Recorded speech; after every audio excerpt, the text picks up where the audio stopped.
के गुनाकास्ते से दिल दहला देने वाली तस्वीरें सामने आई। वहां एक ज्वालामुखी के फटने से हड़कंप मच गया, जिसके बाद आसपास के इलाके में रह रहे लोगों को अगले कुछ दिनों के लिए उससे दूर रहने की हिदायत दी गई, क्योंकि रिकॉन देला वेखा नाम का यह ज्वालामुखी कई महीनों तक शांत रहने के बाद अचानक बम की तरह फटा, जिसकी सामने आई तस्वीरों में भीषण विस्फोट के साथ ज्वालामुखी से धुएं का गुबार उठता नजर आया। बादलों जैसा दिखने वाला ये घना धुआं ज्वालामुखी से काफी ऊपर आसमान की ओर फैलता दिखा।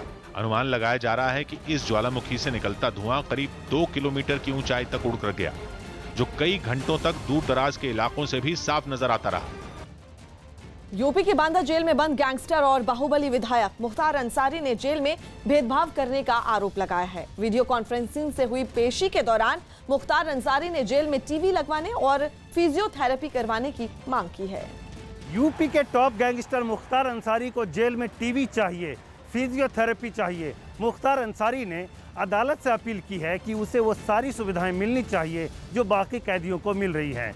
मुख्तार अंसारी ने आरोप लगाया है कि सरकार राजनीतिक भावनाओं की वजह से उसके साथ सौतेला व्यवहार कर रही है।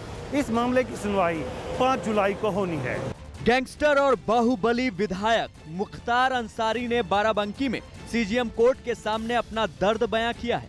एम्बुलेंस को निजी वाहन के तौर पर इस्तेमाल करने के आरोप में वीडियो कॉन्फ्रेंसिंग के जरिए बांदा जेल से मुख्तार की पेशी हुई। सुनवाई शुरू होते ही गैंगस्टर मुख्तार ने जज से कहा कि उसके साथ भेदभाव किया जा रहा है। वकील रणधीर सिंह के मुताबिक मुख्तार अंसारी ने कोर्ट से अपील की है कि जेल में उसकी बैरक में टेलीविजन लगवाया जाए। उत्तर प्रदेश मेडिकल बोर्ड ने रोज फिजियोथेरेपी करने को कहा था, इसलिए जेल में उसकी फिजियोथेरेपी की सुविधा दी जाए।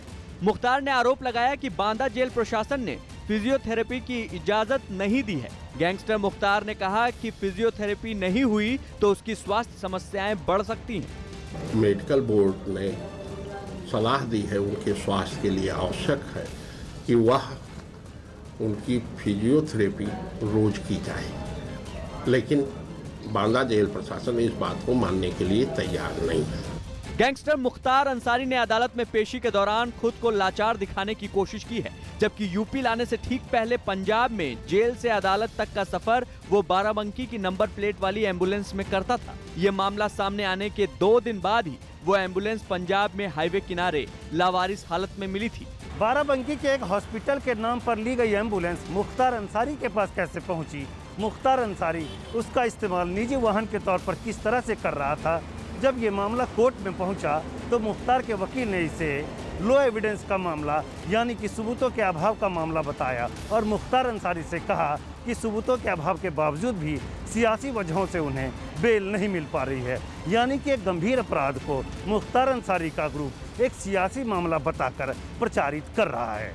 गैंगस्टर मुख्तार ने अपने लिए टीवी की मांग करते हुए एक हैरान कर देने वाली दलील दी है। उसने बाराबंकी के सीजेएम से कहा कि बांदा जेल प्रशासन ने उसे बिल्कुल तन्हाई में रखा है। ऐसे में वो अकेला रहता है, जबकि बाकी कैदियों के बैरक में टीवी लगे हुए हैं, इसलिए उसे भी जेल में टीवी की सुविधा उपलब्ध करवाई जाए।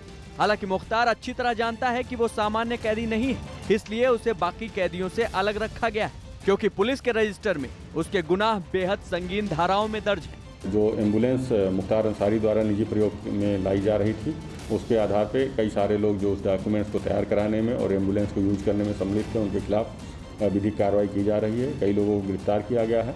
मुख्तार अंसारी की इसी केस में कल जुडिशियल रिमांड थी 29 तारीख को, और उसके बाद 5 जुलाई तक का डेट 14 दिन की जुडिशियल कस्टडी कोर्ट ने ग्रांट की है। आगे विधिक कार्रवाई जारी है। मुख्तार अंसारी को जेल में टीवी और फिजियोथेरेपी वाली सुविधा मिलेगी या नहीं, इस पर 5 जुलाई को सुनवाई होगी, क्योंकि एम्बुलेंस केस में पुलिस उसके बाकी साथियों को तलाश रही है। केस की गंभीरता को देखते हुए पुलिस को उम्मीद है कि गैंगस्टर मुख्तार के खिलाफ एम्बुलेंस केस में कई ठोस सबूत हैं जो उसे सलाखों के पीछे रखने में मददगार साबित होंगे। यानी बांदा जेल में बंद डॉन मुख्तार की कानूनी मुश्किलें बढ़ सकती हैं। बांदा जेल में बंद मुख्तार अंसारी को हाई सिक्योरिटी सेल में रखा गया है। दिन रात उसकी निगरानी होती है और हर मिलने वाले पर भी नज़र रखी जाती है। यानी कि मुख्तार अंसारी की सुरक्षा से कोई समझौता नहीं किया जा सकता। इसलिए मुख्तार अंसारी इस पूरे मामले को सियासत से जोड़ रहा है। अंसारी ने पहले भी जेल की सज़ा काटी है, लेकिन उस दौरान उसे जेल में सारी सुविधाएं मिलती रही हैं। पहली बार ऐसा है कि मुख्तार अंसारी एक कैदी की तरह जेल में बंद है, इसलिए उसे जेल की दीवारें उबाऊ और ऊंची नजर आ रही हैं। जयपुर से हैरान करने वाली तस्वीरें सामने आई। वहां शादी समारोह में लगाई गई पाबंदियों में छूट देने की मांग के लिए अनोखा प्रदर्शन किया गया। प्रदर्शनकारियों ने शादी से जुड़े कार्यक्रमों में ज्यादा लोगों के शामिल होने की इजाजत देने की मांग की ताकि बड़े आयोजन हो सके और लोगों को रोजगार मिल सके। और अपनी मांगों को गहलोत सरकार तक पहुंचाने के लिए इन लोगों ने डीएम ऑफिस के बाहर बैंड बाजे के साथ प्रदर्शन किया। इस दौरान कुछ प्रदर्शनकारी बैंड बजाते रहे, जबकि कुछ ने उसकी धुन पर डांस करके अपना विरोध जताया। इससे पहले उन्होंने राज्य सरकार के खिलाफ खूब नारे भी लगाए। इस अनोखे प्रदर्शन में शादी समारोहों से जुड़े सभी तरह के कारोबारी शामिल हुए। बैंड बाजा और टेंट वालों के साथ खाना बनाने वाले और सजावट का काम करने वाले लोग भी वहां नजर आए। उन्होंने कोरोना की नई गाइडलाइन में सरकार से छूट देने की मांग की। वेडिंग इंडस्ट्री में कम से कम 200 आदमियों का अनुमति दी जाए। हालांकि इस प्रदर्शन के दौरान कोरोना नियमों की अनदेखी भी हुई। सोशल डिस्टेंसिंग के नियम को तो पूरी तरह ताक पर रख दिया गया। वहीं कई लोग बिना मास्क के भी दिखाई दिए। हैदराबाद से रोंगटे खड़े कर देने वाला एक वीडियो सामने आया है। वहां एक सड़क हादसे में एक आदमी की मौत हो गई। बताया गया कि यह हादसा तब हुआ जब एक तेज रफ्तार कार ने ऑटो रिक्शे को टक्कर मार दी, जिसकी तस्वीरें वहां लगे सीसीटीवी कैमरे में रिकॉर्ड हो गई। और वो तस्वीरें हम आपको दिखा रहे हैं जिसमें साफ नजर आया कि कैसे झमाझम बारिश के बीच सड़क पर जा रहे एक ऑटो रिक्शे को उसके पीछे से आ रही एक गाड़ी ने जोरदार टक्कर मार दी। गाड़ी की रफ्तार इतनी तेज थी कि टक्कर खाकर ऑटो रिक्शा उछल गया और सड़क पर तेजी से गोल गोल घूमते हुए किनारे पर बने फुटपाथ पर जा भिड़ा। इस दौरान सड़क पर बारिश की वजह से भरा पानी फव्वारे की तरह उड़ता हुआ नजर आया। आपको बता दें, इस हादसे में ऑटो ड्राइवर की मौत हो गई, जिसकी जांच के बाद टक्कर मारने वाली गाड़ी में बैठे 3 लोगों को गिरफ्तार कर लिया गया। अमेरिका के कैलिफोर्निया से डरा देने वाली तस्वीरें सामने आई। वहां लॉस एंजलिस के करीब जंगलों में लगी आग से आसपास के इलाकों में हड़कंप मच गया। बताया गया कि इस आग ने 34 एकड़ में फैले जंगल के एक हिस्से को अपनी चपेट में ले लिया। जिसकी सामने आई तस्वीरों में घने पेड़ों से ढके पहाड़ के एक हिस्से से आग की लपटें उठती नजर आईं। तेजी से फैलती आग के साथ वहां घना धुआं भी उठता दिखा। ये धुआं काफी दूर से ही ऊपर आसमान में फैलता नजर आया। धुआं इतना घना था कि उसके आर पार देखना मुश्किल हो गया। बेकाबू होती आग को बुझाने के लिए दमकल कर्मी मौके पर पहुंचे, जो पहाड़ की आड़ी टेढ़ी जमीन पर खड़े होकर आग पर पानी की बौछार करते दिखे। ड्रोन कैमरे से ली गई तस्वीरों में नजर आया कि पहाड़ के जिस हिस्से ने आग पकड़ी उसके आसपास आम रास्ता है, जिसकी वजह से वहां हादसा होने का खतरा मंडराता रहा। लेकिन दमकल कर्मियों ने वक्त रहते इस आग को काबू में कर कामयाबी हासिल कर ली। केंद्रीय मंत्री प्रकाश जावड़ेकर ने मध्य प्रदेश के इंदौर के पास पीथमपुर औद्योगिक क्षेत्र में बने हाई स्पीड ट्रैक का उद्घाटन किया। उन्होंने वीडियो कॉन्फ्रेंसिंग के जरिए कार्यक्रम में हिस्सा लिया और रिमोट का बटन दबाकर करीब 3000 एकड़ जमीन में फैले हाई स्पीड ट्रैक का उद्घाटन किया। केंद्र सरकार ने करीब 13,000 करोड़ की लागत से इस ट्रैक को बनाया है, जिसमें करीब 11 किलोमीटर लंबी सड़क बनाई गई है। इस ट्रैक पर गाड़ियों का टेस्ट 200 से 400 किलोमीटर प्रति घंटे की रफ्तार से दौड़ाकर किया जाएगा। तो वहीं ये भी कहा जा रहा है कि ये एशिया का सबसे बड़ा ऑटो टेस्टिंग ट्रैक होगा। तो वहीं केंद्र सरकार इस हाई स्पीड ट्रैक को भारत के लिए मील का पत्थर मान रही है। ये दुनिया का एक मुख्य ऑटोमोबाइल का केंद्र बनेगा, उत्पादन का भी, सेवाओं का भी और स्पेयर पार्ट्स का भी। उत्तराखंड सरकार ने 4 धाम यात्रा पर अपना फैसला पलट दिया। उत्तराखंड हाईकोर्ट के आदेश के बाद राज्य सरकार ने 4 धाम यात्रा पर लिया अपना फैसला पलट दिया। अब राज्य के लोग भी कोरोना संकट की वजह से इस यात्रा में नहीं जा पाएंगे।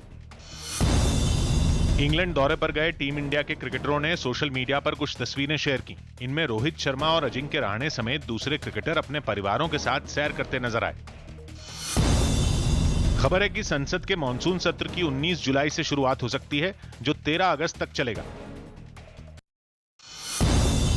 प्रधानमंत्री मोदी ने तीरंदाज दीपिका कुमारी और दूसरे खिलाड़ियों को बधाई दी। इन खिलाड़ियों ने पेरिस में हुए वर्ल्ड कप में शानदार प्रदर्शन किया।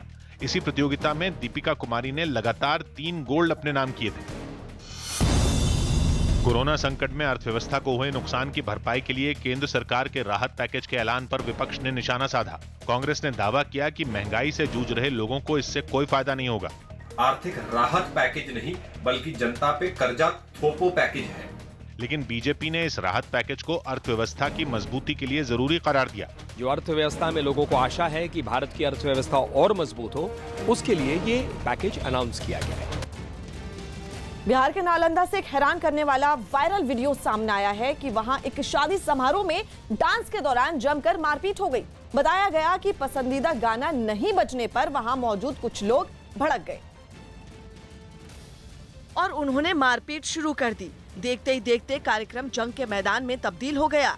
घूंसों और मुक्कों के साथ जमकर कुर्सियां भी चली। दर्शकों को स्टेज से दूर रखने के लिए बांस की मदद से जो बैरिकेड बनाया गया था उसे भी तोड़ दिया गया। ये बवाल काफी देर तक चलता रहा, जिसमें कई लोगों के घायल होने की भी खबर है। इससे पहले वहां स्टेज में 2 डांस कलाकार डांस करती दिखाई दी। नीचे मौजूद लोग भी मस्ती में झूमते दिखाई दिए। थोड़ी देर तक तो सब कुछ ठीक ठाक तरीके से चलता रहा, लेकिन तभी कुछ लोगों ने अपनी पसंद का गाना बजवाने की जिद शुरू कर दी, जिसके बाद वहां बवाल शुरू हो गया। जम्मू कश्मीर के रामबन से रोंगटे खड़े कर देने वाली कुछ तस्वीरें सामने आई। वहां के एक इलाके में कई मकान लपटों में घिर गए। हालांकि आग कैसे लगी इसका पता नहीं चल पाया, लेकिन उन मकानों से उठती लपटों ने कोहराम मचा दिया। खिड़कियों और दरवाजों से आग के साथ धुआं उठने लगा, जिसे देखकर वहां के लोग दहशत से भर गए। धधकती लपटों के बीच कुछ लोग इस कोशिश में दिखे कि किसी भी तरह इस आग को बुझा लिया जाए, लेकिन उनकी मेहनत बेकार गई, क्योंकि वो मकान लकड़ियों और टिन की मदद से बने थे। इसलिए एक बार जो उनमें आग भड़की तो फिर आसपास के लोगों के लिए उसे बुझाना मुश्किल हो गया। बताया गया कि जब हालात ज्यादा बिगड़ गए तो सेना और पुलिस के जवानों को वहां बुलाना पड़ा, तब जाकर आग बुझ सकी। धर्मांतरण मामले में केंद्र सरकार ने कार्रवाई का भरोसा दिया। श्रीनगर में सिख समुदाय की लड़कियों के धर्मांतरण के मामले में गृह राज्य मंत्री ने कार्रवाई का भरोसा दिया। जो कार्रवाई होना है, भारत सरकार इस विषय पर विचार विमर्श करते हैं। इस मामले में सिख समुदाय का एक प्रतिनिधिमंडल गृह राज्य मंत्री जी किशन रेड्डी से मुलाकात करने पहुंचा और मांग की कि धर्मांतरण पर जम्मू कश्मीर में भी उत्तर प्रदेश जैसा कानून लाया जाए। जिस प्रकार का यूपी और मध्य प्रदेश में लव जिहाद पे कानून है, उसी प्रकार का कुछ कानून कश्मीर में भी आना चाहिए। भारतीय महिला क्रिकेट टीम और मेजबान इंग्लैंड के बीच शाम 6:30 बजे दूसरा वनडे मैच खेला जाएगा। 3 मैचों की इस सीरीज में भारत 0-1 से पीछे है। यूपी पुलिस ने ट्विटर पर डाले गए एक वीडियो के मामले में सुप्रीम कोर्ट में याचिका दाखिल की। इस याचिका में ट्विटर इंडिया के एमडी मनीष माहेश्वरी को कर्नाटक हाई कोर्ट से मिली राहत को चुनौती दी गई। हाई कोर्ट ने मनीष माहेश्वरी की गिरफ्तारी पर रोक लगा दी थी। हालांकि गाजियाबाद पुलिस को इस वायरल वीडियो के मामले में ऑनलाइन पूछताछ की इजाजत मिल गई थी। सीडीएस बिपिन रावत ने हिमाचल प्रदेश में एलएसी के पास वाले इलाकों का दौरा किया और सुरक्षा हालात की जानकारी ली। इसके अलावा वो हरियाणा के पंचकुला में सेना की पश्चिमी कमांड के मुख्यालय भी गए। महाराष्ट्र में कोरोना के नए वेरिएंट के खतरे को देखते हुए पाबंदियां बढ़ा दी गईं। नए नियमों के तहत जरूरी सेवाओं को छोड़कर बाकी दुकानें शाम 4 बजे तक ही खुलेंगी। हालांकि सरकार के इस फैसले पर कुछ कारोबारियों ने नाराजगी जताई। दूसरे कोई स्टेट में ऐसा नहीं है, सिर्फ महाराष्ट्र में व्यापारियों को परेशानी है। उत्तराखंड में 4 धाम यात्रा से जुड़ी बड़ी खबर आ रही है। न्यूज 18 के अनुपम त्रिवेदी की खबर है कि उत्तराखंड सरकार 4 धाम यात्रा शुरू करने के लिए सुप्रीम कोर्ट का दरवाजा खटखटाएगी। उत्तराखंड सरकार में मंत्री सुबोध उनियाल ने इसकी जानकारी दी है। उत्तराखंड सरकार ने 1 जुलाई से 4 धाम यात्रा शुरू करने का फैसला किया था, जिस पर उत्तराखंड हाईकोर्ट ने रोक लगा दी थी।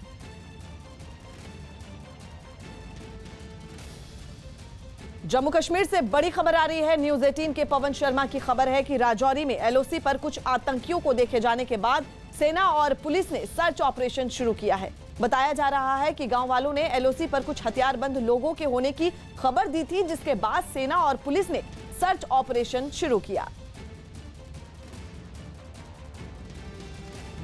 पंजाब में कॉन्ट्रैक्ट पर काम कर रहे टीचर पक्की नौकरी की मांग करते हुए सरकार के खिलाफ सड़कों पर उतरा। राज्य के कई शहरों में उन्होंने विरोध प्रदर्शन किया, जिसकी एक तस्वीर अमृतसर से सामने आई, जहां 100 से ज्यादा शिक्षक इकट्ठा हुए और कैप्टन सरकार के खिलाफ नारेबाजी की। टीचरों का आरोप है कि वो पिछले 17-18 साल से पढ़ा रहे हैं, लेकिन उनकी नौकरी पक्की करने पर कोई फैसला नहीं हुआ। हमें पक्का करने की या हमारी सैलरी बढ़ाने की कोई भी बात नहीं की। टीचरों ने ऐलान किया कि जब तक नौकरी पक्की नहीं होगी उनका विरोध प्रदर्शन जारी रहेगा। दिल्ली के पास यूपी के ग्रेटर नोएडा के ला रेजिडेंशिया हाउसिंग प्रोजेक्ट के फ्लैट खरीदारों को सुप्रीम कोर्ट से झटका लगा। न्यूज 18 के एहतशाम खान की रिपोर्ट है कि कोर्ट ने इस प्रोजेक्ट को आम्रपाली के दायरे में लाने से इनकार कर दिया। इसके साथ ही अदालत ने साफ किया कि इस प्रोजेक्ट को कंस्ट्रक्शन से जुड़ी सरकारी कंपनी एनबीसीसी के जरिए पूरा नहीं कराया जाएगा। यानी एनबीसीसी सिर्फ दिवालिया हो चुके आम्रपाली ग्रुप के अधूरे प्रोजेक्ट को ही पूरा करेगी ताकि उसके खरीदारों को जल्द से जल्द फ्लैट मिल सके। वहीं ला रेजिडेंशिया हाउसिंग कंपनी को अपने प्रोजेक्ट के तहत 632 फ्लैट बनाने का काम जारी रखने का निर्देश दिया गया। हालांकि कोर्ट की तरफ से यह जरूर कहा गया कि इस प्रोजेक्ट के पूरा होने तक इसकी निगरानी की जाएगी। गाजियाबाद में 2 बदमाशों ने एक दुकान में घुसकर पैसे लूट लिए। गाजियाबाद के लोनी इलाके में बियर की दुकान पर बैठे कर्मचारी से मारपीट कर 2 लड़कों ने 52,000 रुपए लूट लिए। लूट की ये वारदात सीसीटीवी में रिकॉर्ड हो गई। यूपी के आगरा में पुलिस और बदमाशों के बीच हुई मुठभेड़ में एक बदमाश गोली लगने के बाद पकड़ा गया। मुठभेड़ के बाद पुलिस ने बदमाश के पास से पिस्तौल और बाइक बरामद की। बिहार के समस्तीपुर में पुलिस ने छापा मारकर भारी मात्रा में शराब जब्त की। छापेमारी में पुलिस ने 235 पेटी अंग्रेजी शराब के साथ 3 लोगों को गिरफ्तार कर लिया। दिल्ली के तुगलकाबाद एक्सटेंशन में सिलेंडर भरने के दौरान हुए ब्लास्ट में आसपास की 5 दुकानों में आग लग गई। दमकल की 9 गाड़ियों की मदद से आग पर काबू पाया गया। मुंबई पुलिस की साइबर सेल ने एक गिरोह का पर्दाफाश करते हुए रोमानिया के 2 लोगों को गिरफ्तार किया है। ये गिरोह एटीएम क्लोनिंग के जरिए लोगों के खाते से पैसे चोरी करता था। पुलिस ने इस गिरोह के पास से कैमरा, चिप और एटीएम क्लोनिंग से जुड़ी मशीन बरामद की है। यूपी के बागपत में बच्चों के खेलने पर हुए विवाद को सुलझाने के दौरान एक बुजुर्ग की मौत हो गई। आरोप है कि दूसरे पक्ष के लोगों ने डंडों से पीट कर बुजुर्ग की हत्या कर दी। फिलहाल पुलिस ने शव को कब्जे में लेकर पोस्टमार्टम के लिए भेज दिया है। मुंबई से रोंगटे खड़े कर देने वाली एक तस्वीर सामने आई, जहां माटुंगा रेलवे स्टेशन पर जीआरपी के एक जवान ने चलती ट्रेन के नीचे आने से एक यात्री की जान बचा ली। ये पूरी घटना प्लेटफॉर्म पर लगे सीसीटीवी कैमरे में रिकॉर्ड हो गई, जिसमें वो यात्री चलती ट्रेन से नीचे उतरने की कोशिश करता नजर आया, लेकिन उसकी ये लापरवाही उस पर भारी पड़ गई। वो ट्रेन के नीचे आने ही वाला था कि वहां मौजूद जीआरपी के जवान ने उसे संभाल लिया। ट्रेन उसे घसीटती हुई आगे जरूर ले गई, लेकिन उसकी जान पर कोई आंच नहीं आई। इससे ठीक पहले वो ट्रेन रेलवे स्टेशन पर आती दिखाई दी। ट्रेन के प्लेटफॉर्म पर रुकते ही उसमें मौजूद यात्री नीचे उतरने लगे और नीचे खड़े लोग तेजी से ट्रेन पर चढ़ने में लग गए। इसके थोड़ी देर बाद वो ट्रेन वहां से चल पड़ी और तभी उतरने के दौरान उस आदमी के साथ यह हादसा हो गया। महाराष्ट्र के बुलढाणा से हैरान कर देने वाला एक वीडियो सामने आया। वहां भारी बारिश के बाद एक तालाब का बांध टूट गया, जिसकी वजह से उस इलाके में सैलाब आ गया। और जो वीडियो सामने आया उसमें सड़कों पर नदी बहती दिखाई दी, जिसकी तस्वीरें हम आपको दिखा रहे हैं कि पानी का बहाव इतना तेज था कि उसमें अगर कोई अपना पैर रख दे तो वो पल भर में बह जाए। यही नहीं, इलाके के कई गांव में पानी भर गया और घरों में घुटनों तक पानी भरने से लोगों की मुश्किलें बढ़ गई। राजस्थान के कोटा से हैरान करने वाला वीडियो सामने आया। वहां प्लास्टिक के एक गोदाम में भीषण आग लगने से हड़कंप मच गया। दमकल विभाग ने शॉर्ट सर्किट की वजह से आग लगने की आशंका जताई, जिसकी वजह से जल्दी ही पूरा गोदाम आग की चपेट में आ गया। सामने आई तस्वीरों में वहां से जबरदस्त लपटें निकलती हुई दिखाई दी। बताया गया कि गोदाम में बड़ी मात्रा में प्लास्टिक का कबाड़ रखा था, जिसके आग पकड़ने की वजह से हालात और बिगड़ गए। जानकारी मिलते ही दमकल की गाड़ी वहां पहुंची और आग बुझाने की कोशिश शुरू की। हालांकि लपटें इतनी जबरदस्त थी कि दमकल कर्मी उनके आगे जूझते दिखाई दिए। यही नहीं, आग के साथ उठने वाले धुएं ने भी लोगों को डरा दिया। गोदाम से निकल रहे गहरे काले धुएं ने आसपास के पूरे इलाके को ढक लिया। धुएं की वजह से दमकल कर्मियों को भी आग बुझाने में मुश्किलें आईं। हालांकि बाद में किसी तरह आग को बढ़ने से रोक लिया गया, लेकिन तब तक गोदाम के निचले हिस्से में रखा पूरा सामान जलकर राख हो गया। पंजाब में अरविंद केजरीवाल ने मुफ्त बिजली समेत कई चुनावी वादे किए। अरविंद केजरीवाल ने पंजाब चुनाव के लिए भी दिल्ली वाला दांव चला। उन्होंने वादा किया कि अगर पंजाब में उनकी सरकार बनी तो 300 यूनिट तक बिजली मुफ्त मिलने के अलावा पुराने सारे बकाया बिल माफ किए जाएंगे। आम आदमी पार्टी की सरकार हर परिवार को 300 यूनिट तक बिजली मुफ्त देगी। डोमेस्टिक के जितने पुराने बिल हैं सारे माफ किए जाएंगे। 24 घंटे बिजली दी जाएगी। हालांकि पंजाब की दूसरी विपक्षी पार्टियों ने पलटवार करने में देर नहीं लगाई। ये तो झूठ का पलंदा है, ये तो कहता किसी ना किसी तरीके ना हमारी सरकार बन जाए।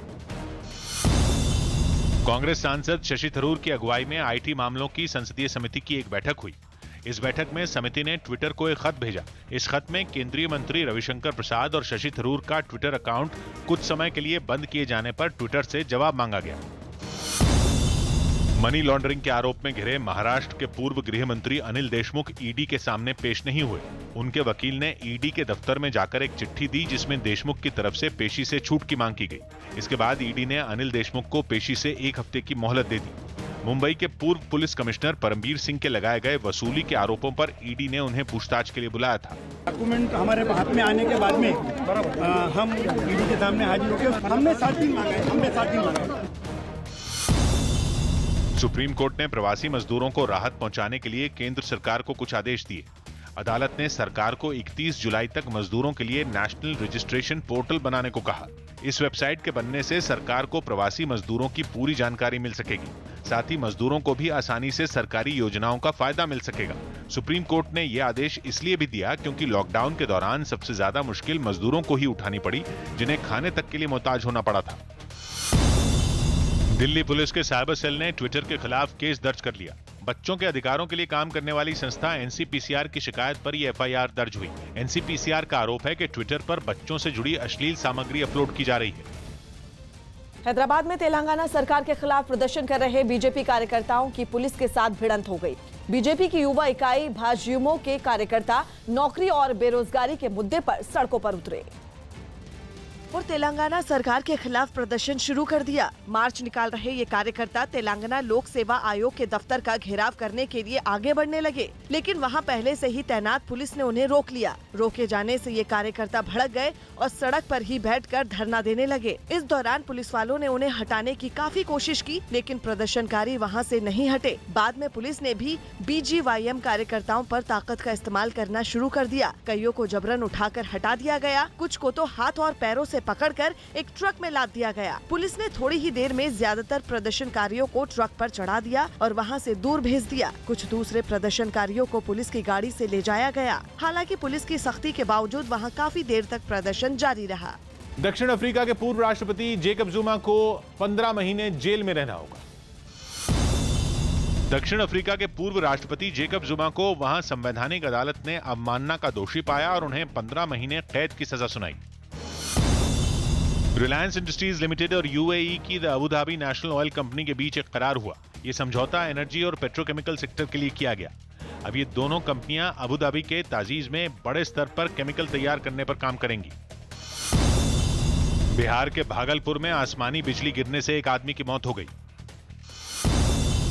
छत्तीसगढ़ के जांजगीर चांपा में कोरोना वैक्सीन लगाने के बाद लोगों को जो सर्टिफिकेट दिए गए उनमें मुख्यमंत्री भूपेश बघेल के साथ टीएस सिंहदेव की तस्वीर भी छपी दिखी और दोनों के नाम के नीचे मुख्यमंत्री लिखा नजर आया। बताया गया कि सर्टिफिकेट वायरल होने के बाद जिले के डीएम ने इस गलती के लिए जिम्मेदार अधिकारी को पद से हटा दिया। सर्टिफिकेट तो कहीं चल ही नहीं रहे हैं अलग से, केवल सीजी टीका पोर्टल से एक ही सर्टिफिकेट निकल रहा है जिसमें मुख्यमंत्री जी का चित्र है।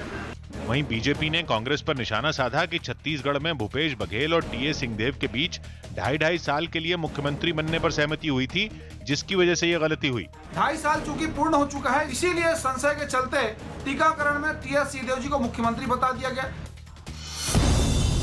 मुंबई की कुछ मस्जिदों में ड्रग्स के खिलाफ मुहिम शुरू की गई, जिसकी कुछ तस्वीरें भी सामने आई। उनमें एक तस्वीर में एक मस्जिद के अंदर कुछ मौलाना और एनसीबी यानी नारकोटिक्स कंट्रोल ब्यूरो के कुछ अधिकारी नौजवानों को ड्रग्स से होने वाले नुकसान के बारे में समझाते दिखे। ये इनको प्रॉब्लम देगा कि जब ये ड्रग्स के नशे में होते हैं, इनको माँ और बहन में फर्क न, माँ है बीवी है, इनको फर्क नहीं समझ में आता। इसी तरह एक दूसरी मस्जिद में भी एक कार्यक्रम का आयोजन कर लोगों से नशा न करने की अपील की गई। जामा मस्जिद में हम मौजूद हैं, जहां पे ये मुहिम पूरी पहली बार शुरू की गई है। मौलवी जो हैं वो उनको बताएंगे कि किस तरीके से ड्रग्स से बचा जाए। बड़ी खबर आ रही है दिल्ली से। न्यूज़ 18 के जावेद मंसूरी की खबर है कि कोरोना नियमों के उल्लंघन के बाद लक्ष्मी नगर मार्केट को बंद कर दिया गया है। इलाके के डीएम ने ये कार्रवाई की है। अनलॉक होने के बाद बाजार में लोगों की भारी भीड़ उमड़ी। इस दौरान लोगों ने न सिर्फ कोरोना नियमों की अनदेखी की, बल्कि कुछ लोग बिना मास्क लगाए बाजारों में घूमते दिखे, जिसके बाद डीएम ने कार्रवाई करते हुए 5 जुलाई रात 10 बजे तक लक्ष्मीनगर मार्केट को बंद करने का आदेश दिया। जावेद मंसूरी हमारे सहयोगी इस वक्त फोन लाइन पर मौजूद हैं। जावेद, और क्या अपडेट? देखिए, रविवार और शनिवार को बहुत ज्यादा लक्ष्मीनगर मेन बाजार में भीड़ उमड़ी थी। जो स्थानीय एसडीएम है उन्होंने मार्केट का दौरा किया और पाया कि इस बाजार में धज्जियां उड़ रही हैं। कोरोना नियमों की जो सोशल डिस्टेंसिंग है उसका पालन बिल्कुल नहीं हो रहा था और बहुत ज्यादा भीड़ उमड़ रही थी। तो उन्होंने एक रिपोर्ट तैयार की और जिसके बाद ये फैसला लिया गया है कि 5 जुलाई रात 10 बजे तक ये बाजार पूरी तरह से बंद रहेंगे। साथ ही जो ऑर्डर जारी किया गया है उसमें साफ लिखा है कि जो मार्केट एसोसिएशंस हैं उन्हें नियमों का पालन करना होगा। तो ये बड़ा फैसला लिया गया है। अनलॉक 5 हो चुका है दिल्ली में, तमाम बड़े बाजार खुल चुके हैं, लेकिन बाजार खुलने के बीच एक दिल्ली का बड़ा बाजार फिर से बंद करना पड़ा है। जी जावेद, जैसे आपने बताया कि जो मार्केट एसोसिएशन है उसको नियमों का पालन करना पड़ेगा, अगर वो नियम का पालन नहीं करते तो फिर ऐसे में क्या किया जाएगा?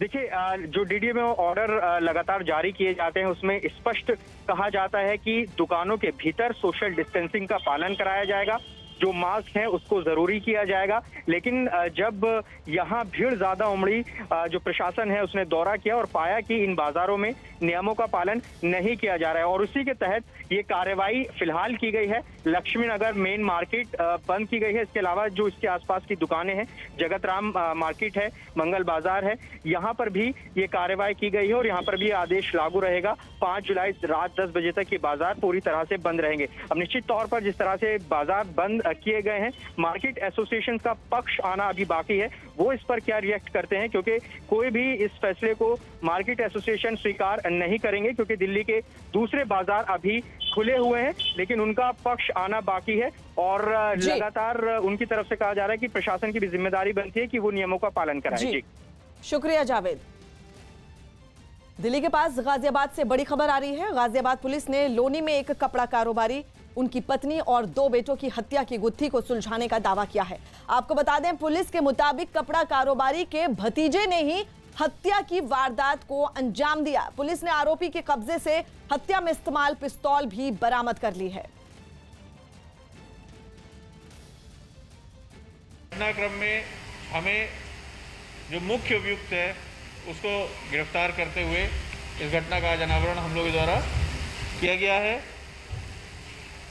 इसका मुख्य अभियुक्त का नाम अयूब पुत्र स्वर्गीय बाबूदीन निवासी टोली मोहल्ला कस्बा थाना लोनी होना प्रकाश में आया। ये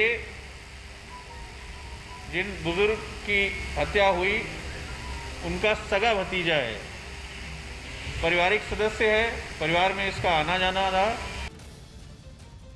दिल्ली के पास गाजियाबाद के लोनी हत्याकांड में बड़ी अपडेट बता दें कि जिस कारोबारी को मार दिया गया, उनके 2 बेटे और उसमें पत्नी भी शामिल थे, इसका आरोपी उनका सगा भतीजा सामने आ रहा है। पूरा मामला पुलिस ने के मुताबिक कपड़ा कारोबारी के भतीजे ने हत्या की वारदात को अंजाम दिया और पुलिस ने आरोपी के कब्जे से उस पिस्तौल को भी बरामद किया गया है जिससे फायरिंग की गई। बड़ी खबर आपको बता दें, दिल्ली के पास गाजियाबाद के लोनी इलाके में कुछ दिन पहले एक कपड़ा कारोबारी, उनकी पत्नी और 2 बेटों की घर में घुसकर गोली मारकर हत्या कर दी गई थी और अब उस हत्या की गुत्थी को सुलझा लिया गया है। और हैरान, परेशान और चौंकाने वाली बात यह है कि इस मर्डर के पीछे खुद कपड़ा कारोबारी का सगा भतीजा सामने आया है और अब इस दौरान पुलिस ने हत्या में इस्तेमाल की गई पिस्तौल को भी बरामद कर लिया है।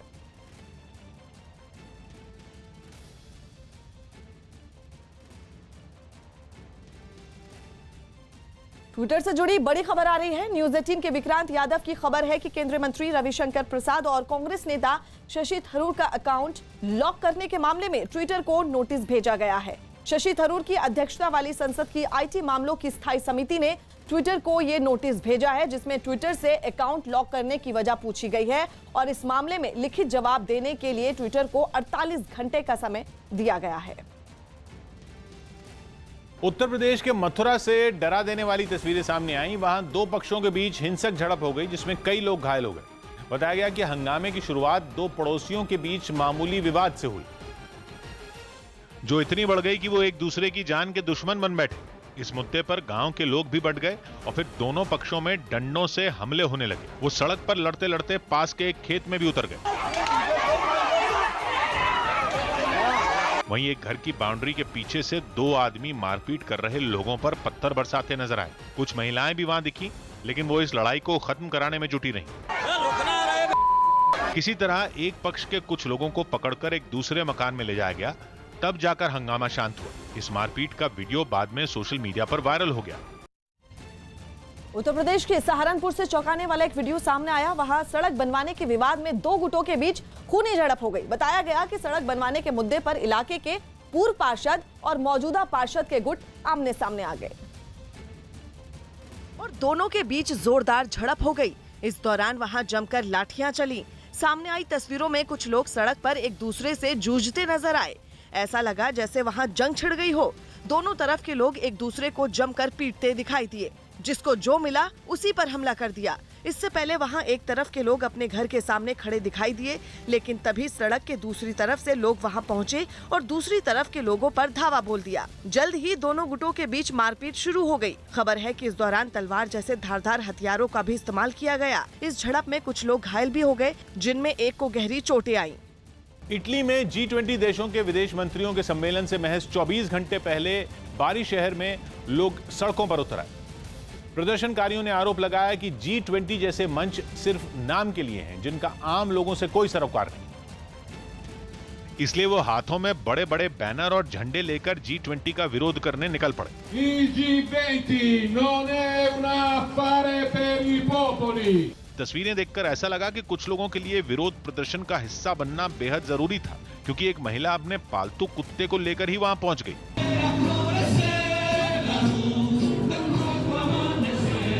प्रदर्शनकारी मार्च निकालते हुए शहर के अलग अलग हिस्सों से आगे बढ़े, जिनमें बुजुर्ग लोग भी शामिल हुए। हालांकि लोगों ने बेहद शांतिपूर्ण तरीके से G20 की बैठक पर ऐतराज जताया, लेकिन फिर भी कहीं अंतर्राष्ट्रीय सम्मेलन से पहले कोई बवाल न हो, इसलिए पुलिस भी चप्पे चप्पे पर तैनात नजर आई। बंगाल के जादवपुर में NHRC की टीम का कुछ लोगों ने विरोध किया। हंगामा तब हुआ जब कोलकाता हाईकोर्ट के आदेश पर NHRC की टीम बंगाल के जादवपुर में चुनाव के बाद हुई हिंसा की जांच करने पहुंची। लेकिन उसी वक्त वहां के कुछ लोगों ने टीम का घेराव करने की कोशिश की। CRPF के जवानों के घेरे में टीम ने अपना काम किया और कुछ लोग लगातार हंगामा करते रहे। टीम के सदस्यों ने दावा किया कि हिंसा की वजह से कई लोग पलायन कर चुके हैं। यहाँ पाया कि 40 से ज्यादा घर ऐसे हैं जो डिस्ट्रॉय हो गए हैं, जो यहाँ नहीं रहते। NHRC की टीम ने जिले के अधिकारियों पर भी सहयोग न करने का आरोप लगाया। लोकल पुलिस को ऑलरेडी इन्फॉर्म करा, लोकल DM को इन्फॉर्म करा, लोकल पुलिस को इन्फॉर्म करा, no one is present here. जिस वक्त अफसर मीडिया से बात कर रहे थे, उस वक्त भी हंगामा चलता रहा।